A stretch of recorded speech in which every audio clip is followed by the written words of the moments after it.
আজি যদি অসমে এভাৰেষ্টত উঠি যায় আপুনি ক'ব এভাৰেষ্টতে গ'ল সূৰ্যত কিয় নগ'ল এইটো জয়ন্ত বৰুৱাৰ এটা বেছিক প্ৰব্লেম আছে তেওঁ বেলেগৰ ফেমিলিত উন্নতি হ'লে তেওঁ কেতিয়াও আনন্দ কৰিব নোৱাৰে যেতিয়ালৈকে নিজৰ ফেমিলিত কিবা এটা নহয় যেতিয়া তেওঁ নিজৰ ফেমিলিত কিবা এটা হয় তেওঁ গোটেই পৃথিৱীখনক মাতি আনন্দ কৰে কিন্তু বেলেগৰ ফেমিলিত কিবা এটা হ'লে তেওঁ সিলেব্ৰেট কৰিব নোৱাৰে এইটো মানুহজনৰ এটা বেছিক ক্যাৰেক্টাৰৰ প্ৰব্লেম মোৰ লৰাই যদি ফাৰ্ষ্ট ডিভিজন পায় মই যদি তেওঁক ফোন কৰি খবৰ দিওঁ দাদা লৰাটো ফাৰ্ষ্ট ডিভিজন পালে হয় নেকি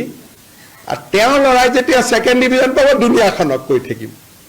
তো এইটো প্ৰব্লেম আছে বেছিক আন্ডাৰষ্টেণ্ডিংত এইটো বাকি দোষ নাই আজি আপোনাক মই কৈছো যে অসমে সেউজীয়া হল আপোনালোকে জাতীয়তাবাদৰ কথা কয় অসম প্ৰেমৰ কথা কয় এইটোতো নিলিখিব লিখিব কি সাবজেক্টৰ টিচাৰ নাই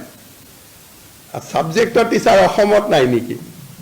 যেতিয়ালৈকে যদি মানুহে কয় নিউৰলজিষ্ট নাই নিউৰলজিষ্ট মুখ্যমন্ত্ৰীয়ে নবনাই নহয় লৰাই পঢ়িব লাগিব নিউৰলজি যুৱ প্ৰজন্মক আন্দোলন কৰি পঢ়িব ক'ব লাগিব প্ৰতিদিনে এটা পেজ কৰিব লাগিব যে নিউৰলজি পঢ়ক নিউৰো সায়েন্স পঢ়ক তেতিয়াহে লৰা নিউৰলজিষ্ট হ'ব যদি কয় মুখ্যমন্ত্ৰীয়ে নিউৰলজিষ্ট দিব পৰা নাই মুখ্যমন্ত্ৰী এটাহে লৰা তা কি বনাব এতিয়া গতিকে অসমীয়া লৰাই যে নিউৰো সাৰ্জাৰী পঢ়িব লাগে নিউৰলজি পঢ়িব লাগে এইটো আপোনালোকে থাৰ্ড পেজ এটা আৰম্ভ কৰিব লাগিব না নাই আপোনালোকে নেগেটিভ কৰি দি আন্দোলন কৰক গতিকে এটা পঢ়িবই নোৱাৰে লৰা ছোৱালীয়ে হয় নহয় গতিকে এই কথাটো আপোনালোকৰ সেইকাৰণে মই কৈছো যে সাহসটো নাই লিখিব এই লাইভত যিখিনি শুনক সাহসটো নাই লিখিব আপোনালোকৰ এতিয়া যে খাতি অসমীয়া লৰাকেইটাই নিযুক্তি পালে আপোনালোকেতো নিলিখে পিআৰচিটোহে লিখিব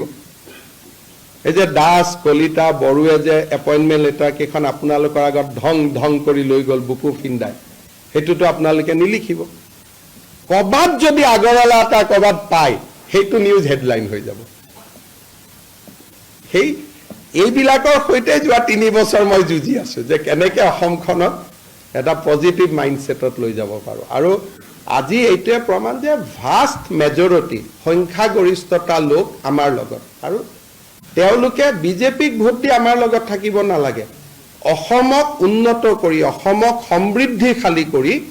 তেওঁলোকে প্ৰমাণ কৰিছে যে আজি আমি পজিটিভ চিন্তাৰ লগত ধন্যবাদ